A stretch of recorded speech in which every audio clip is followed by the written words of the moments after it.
Ինչու է վատ լուրեր ընթերցելն ավելի ակտուալ։ Պարզ պատասխան։ Մարդուն պետք է վտանգավոր բան տեսնել, ծանոթանալ դրան, որպեսզի խուսափել դրանից։ Այդ պատճառով լուրերի մեծ մասը վտանգավոր են, լուրերի մեծ մասը բացասական ինֆորմացիա են, որպեսզի դուք կարդաք դրանք։ Ու մեզ թվում է, թե մենք այդ բացասական ինֆորմացիան կարդալով վերահսկում ենք իրավիճակն այսուհետև,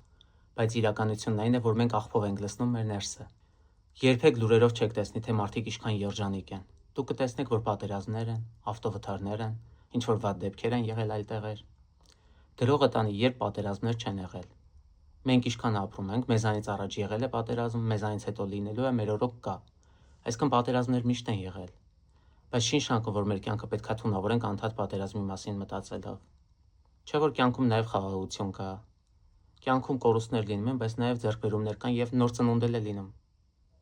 Իսկ եթե լուրերը կարդանք, մենակ բացասական ինֆորմացիայի մեջ ենք լինում։ Տագնապներ, դեպրեսիվ վիճակ։ Իմ խորհուրդը բոլոր մարդկանց՝ լուրեր մի ընթերցեք։ Լուրերի մեծ մասը ախտորում է ձեզ։ Դուք այդ անում եք, որովհետև նևրոտիկ ձգտում ունեք ամեն ինչ վերահսկելու։ Դա դրանից է գալիս, տագնապի մասին է խոսքը։ Դրա փոխարեն պիտանի բանով զբաղվեք, հոբիներով զբաղվեք, նոր նախասիրություններ գտեք։ Ժամանակ մի ծախսեք լուրերի վրա, որի 90%-ը զիբիլ է,